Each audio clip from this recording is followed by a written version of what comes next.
بسم اللہ الرحمن الرحیم الصلاۃ والسلام علیک یا رسول اللہ وعلی آلک وصحبک یا حبیب اللہ الصلاۃ والسلام علیک یا نبی اللہ وعلی آلک وصحبک یا نور اللہ۔ ہجرت تا صالحہ حدیبیہ۔ مدینہ کے ولی مدینے میں اللہ کے آخری نبی صلی اللہ علیہ وسلم کی آمد کی خبر اہل مدینہ کو مل چکی تھی اور وہ آپ کے انتظار میں اپنی پلکیں بچھائے ہوئے تھے۔ مدینہ کی خواتین اور بچوں تک کی زبانوں پر آپ کی آمد کا ذکر ہوتا۔ مکہ شریف سے مدینہ کا فاصلہ عموماً 12 دن میں طے ہوتا تھا۔ یہ دن تو انہوں نے انتظار کرتے ہوئے گزار دیے، اس کے بعد ان سے رہا نہ گیا اور وہ اپنے شوق کی تکمیل کے لیے بے قرار ہو کر اجتماعی شکل میں اپنے آقا کے استقبال کے لیے مدینہ سے باہر ایک میدان میں جمع ہو جاتے، اور جب دھوپ تیز ہو جاتی تو حسرت کے ساتھ اپنے گھروں کو واپس لوٹ جاتے۔ ہر نئے دن ان کا یہی معمول تھا کہ نئے عزم و یقین کے ساتھ آتے اور راستے میں سراپا شوق بن کر استقبال کے لیے کھڑے ہو جاتے۔ ایک دن اپنے معمول کے مطابق اہل مدینہ آپ کی راہ دیکھ کر واپس جا چکے تھے۔ اچانک ایک یہودی نے اپنے قلعہ سے دیکھا کہ کچھ افراد کا قافلہ آ رہا ہے تو وہ سمجھ گیا اور اس نے زور سے پکار کر کہا، اے مدینہ والو، تم جس کا روزانہ انتظار کرتے تھے وہ کاروان رحمت آ گیا ہے۔ یہ سن کر تمام انصار بدن پر ہتھیار سجا کر خوشی کے عالم میں اللہ کے آخری نبی صلی اللہ علیہ وآلہ وسلم کا استقبال کرنے کے لیے اپنے گھروں سے نکل پڑے۔ مدینہ شریف سے 3 میل کے فاصلہ پر جہاں آج مسجد قباء ہے، آقا کریم صلی اللہ علیہ وسلم وہاں 12 ربیع الاول کو تشریف لائے اور قبیلہ عمرو بن عوف وہ خوش بخت قبیلہ تھا جس سے سرکار دو عالم صلی اللہ علیہ وآلہ وسلم نے سب سے پہلے اپنی میزبان کا شرف بخشا، اور اس قبیلے کے ایک سردار حضرت کلثوم بن ہدم رضی اللہ تعالیٰ عنہ کے مکان میں آپ صلی اللہ علیہ وسلم نے قیام فرمایا۔ اکثر صحابہ کرام جو پہلے ہجرت کر کے مدینہ منورہ آئے تھے وہ لوگ بھی اس مکان میں ٹھہرے ہوئے تھے۔ حضرت علی رضی اللہ تعالیٰ عنہ بھی قریش کی امانتیں لٹا کر کچھ دن بعد مکہ سے چل پڑے تھے اور وہ بھی اسی مکان میں قیام فرمائے ہوئے۔ مسجد قباء کی تعمیر اور جمعہ کی افتتاح۔ اللہ کے آخری نبی صلی اللہ علیہ وآلہ وسلم نے قباء شریف میں سب سے پہلے کام یہ فرمایا کہ وہاں مسجد تعمیر ہوئی۔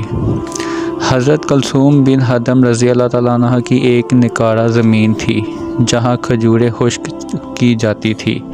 آپ نے وہ زمین لے کر وہاں مسجد کی بنیاد رکھی۔ یہ مسجد آج بھی مسجد قباء کے نام سے مشہور ہے۔ 2 ہفتوں سے کچھ زائد یہاں رہ کر آپ صلی اللہ علیہ وسلم شہر مدینہ کی طرف روانہ ہوئے۔ راستہ میں قبیلہ بنی سالم کی مسجد میں پہلا جمعہ ادا فرمایا، پھر آپ شہر مدینہ تشریف لے گئے۔ مسجد قباء میں نمازیں پڑھنا عمرے کے برابر ہے۔ سبحان اللہ۔ مدینہ شریف میں قیام۔ اللہ کے آخری نبی صلی اللہ علیہ وآلہ وسلم جب قباء سے مدینہ تشریف لائے تو کئی انصاری صحابہ نے عرض کی، ہمارے ہاں قیام فرمائیں، مگر آپ صلی اللہ علیہ وسلم نے ارشاد فرماتے ہیں کہ جس جگہ خدا کو منظور ہوگا اسی جگہ میری اونٹنی بیٹھ جائے گی۔ جہاں آج مسجد نبوی ہے یہاں پر آپ کی سواری بیٹھی۔ اسی کے قریب حضرت ابو ایوب انصاری رضی اللہ تعالیٰ عنہ کا مکان تھا۔ حضرت ابو ایوب انصاری آپ کی اجازت سے آپ کا سامان اپنے گھر لے گئے اور رسول اللہ صلی اللہ علیہ وآلہ وسلم نے ان کے گھر قیام فرمایا۔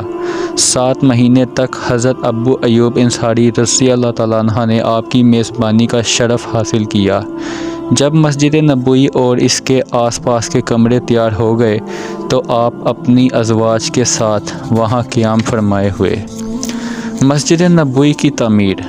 مدینہ شریف میں کوئی ایسی جگہ نہیں تھی جہاں مسلمان باجماعت نماز پڑھ سکیں، اس لیے مسجد کی تعمیر وہاں بہت ضروری تھی۔ اللہ کے آخری نبی صلی اللہ علیہ وآلہ وسلم کی قیام گاہ کے قریب ہی بنو نجار کا ایک باغ تھا۔ اس کی زمین اصل میں 2 یتیموں کی تھی۔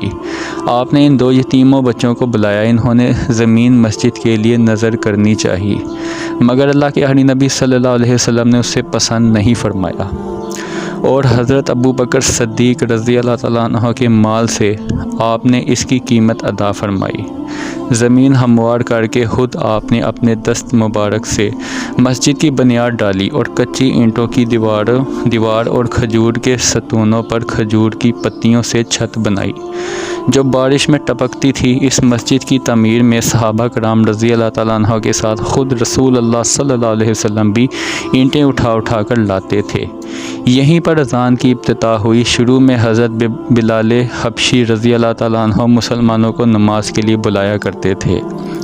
پھر حضرت عبداللہ بن زید انصاری اور دیگر صحابہ رضی اللہ تعالیٰ عنہ نے خواب میں اذان کے الفاظ سنے۔ آپ صلی اللہ علیہ وسلم کے حکم سے حضرت عبداللہ بن زید نے وہ الفاظ حضرت بلال کو سکھائے اور وہ اذان دینے لگے۔ اسی دن سے شرعی اذان کا طریقہ شروع ہوا جو آج تک جاری ہے اور قیامت تک جاری رہے گا۔ انصار و مہاجر بھائی بھائی۔ اس وقت تک مدینہ شریف میں مہاجرین کی تعداد 50 یا 45 تھی۔ حال ان کا یہ تھا کہ بے سر و سرمانی تھی۔ اہل و عیال، مال، اسباب سب مکہ میں رہ گئے تھے۔ انصار نے اگرچہ ان کی بڑی مہمان نوازی کی تھی لیکن مہاجرین دیر تک دوسروں کے سہارے زندگی گزارنا پسند نہیں کرتے تھے۔ اس لیے اللہ کے آخری نبی صلی اللہ علیہ وآلہ وسلم نے اس کا یہ حل نکالا کہ مہاجرین و انصار کے درمیان رشتہ اخوت قائم کر کے انہیں آپس میں بھائی بھائی بنا دیا جائے تاکہ یہ آپس میں ایک دوسرے کے مددگار بن جائیں۔ چنانچہ مسجد نبوی کی تعمیر کے بعد ایک دن حضور علیہ السلام نے حضرت انس بن مالک رضی اللہ تعالیٰ عنہ کے مکان میں انصار و مہاجرین صحابہ کو جمع فرمایا۔ آپ نے انصار کو مخاطب کر کے فرمایا کہ یہ مہاجرین تمہارے بھائی ہیں۔ پھر مہاجرین و انصار میں سے 2 لوگوں کو بلا کر فرماتے گئے یہ اور تم بھائی بھائی ہو۔ آپ صلی اللہ علیہ وسلم کے ارشاد فرماتے ہی یہ رشتہ اخوت بالکل حقیقی بھائی جیسا رشتہ بن گیا۔ چنانچہ انصار نے اپنے مہاجر بھائیوں کو ساتھ لے جا کر اپنے گھر کی ایک چیز سامنے لا کر رکھ دی اور کہہ دیا کہ آپ ہمارے بھائی ہیں، اس لیے ہمارے گھروں کا سامان بھی آدھا آپ کا ہوا اور آدھا ہمارا۔ قبلہ کی تبدیلی۔ اللہ کے آخری نبی صلی اللہ علیہ وسلم جب تک مکہ میں رہے کعبہ شریف کی طرف منہ کر کے نماز پڑھتے رہے۔ ہجرت کے بعد آپ صلی اللہ علیہ وسلم مدینہ میں حکم الہی سے سب نماز میں بیت المقدس کو قبلہ بناتے۔ اسی طرح 16 یا 17 مہینے گزر گئے۔ آپ کے دل میں یہی تمنا تھی کہ کعبہ ہی کو قبلہ بنایا جائے۔ چنانچہ ایک دن اللہ کے آخری نبی صلی اللہ علیہ وسلم قبلہ بنی سلمہ کی مسجد میں نماز ظہر پڑھا رہے تھے کہ حالت نماز وحی میں یہ وحی نازل ہوئی، ہم دیکھ رہے ہیں بار بار تمہارا آسمان کی طرف منہ کرنا، تو ضرور ہم تمہیں پھیر دیں گے اس قبلہ کی طرف جس میں تمہاری خوشی ہے۔ اب بھی اپنا منہ پھیر دو مسجد حرام کی طرف۔ رسول کریم صلی اللہ علیہ وسلم نے نماز ہی میں اپنا چہرہ بیت المقدس سے پھیر کر خانہ کعبہ کی طرف کر لیا اور تمام مقتدیوں نے بھی آپ کی پیروی کی۔ اس مسجد کو جہاں یہ واقعہ پیش آیا مسجد قبلتین کہتے ہیں اور آج بھی یہ مسجد اور اس کے دونوں محراب موجود ہیں۔ یہ مسجد شہر مدینہ سے تقریباً 2 کلومیٹر دور شمال مغرب کی طرف واقع ہے۔ اس واقعہ کو تحویل قبلہ کہتے ہیں۔ تحویل قبلہ سے یہودیوں اور منافقین کے گروہوں کو بہت تکلیف ہوئی۔ کافروں کی سازشیں اور مسلمانوں کے اقدامات۔ مسلمان جب ہجرت کر کے مدینہ آ گئے، اب چاہیے تو یہ تھا کہ مکہ کے کفار اب اطمینان سے بیٹھے رہتے، مگر ان کا غصہ مزید بڑھ گیا۔ اب یہ لوگ اہل مدینہ کے بھی دشمن ہو گئے۔ انصار کے رئیس عبداللہ بن ابی کے پاس انہوں نے خط لکھا کہ تم مسلمانوں کو مدینہ سے نکال دو یا تم ان کو قتل کر دو، ورنہ ہم تم پر حملہ کر کے تمہیں اپنی تلواروں کا مزہ چکھائیں گے۔ اسی طرح قبیلہ اوس کے سردار جب عمرہ کرنے مکہ گئے تو انہیں بھی مکہ کے کافروں نے دھمکیاں دی۔ کافروں نے صرف دھمکیوں پر بس نہیں کیا بلکہ مدینہ شریف پر حملے کی باقاعدہ تیاریاں شروع کر دی۔ انہوں نے تمام قبائل میں یہ بات پہنچا دی کہ ہم مدینہ پر حملہ کر کے مسلمانوں کو ختم کر دیں گے۔ ان حالات کی وجہ سے مسلمانوں کو اپنی حفاظت کے لیے کچھ نہ کچھ کرنا ضروری ہو گیا۔ اللہ کے آخری نبی صلی اللہ علیہ وسلم اب تک حکم الہی کے مطابق صرف دلائل اور نصیحت سے دوسروں کو دین کی دعوت دیتے رہے اور کافروں سے ملنے والی تکلیفوں پر صبر کا مظاہرہ فرماتے۔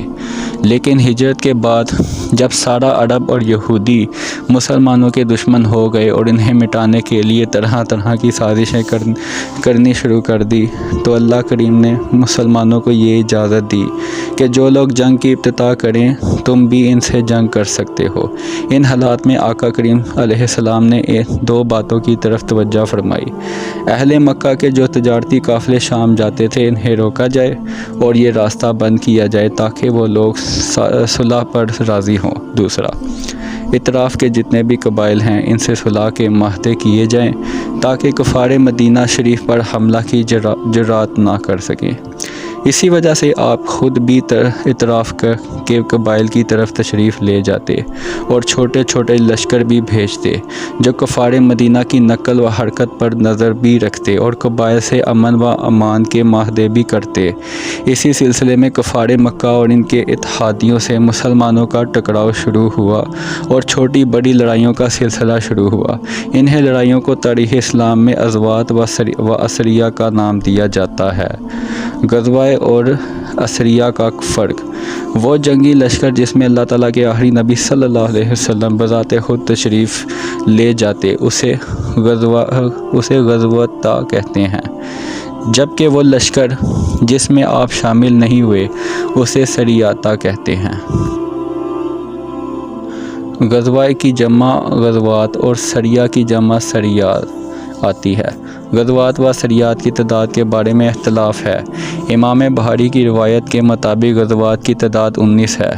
ان میں سے صرف 9 ایسی غزوات ہیں جن میں جنگ کی نوبت پیش آئی، جبکہ اکثر ایسی تھی جن میں لڑائی کی ضرورت ہی نہ ہوئی، جبکہ سرایا کی تعداد 47 یا 56 ہے۔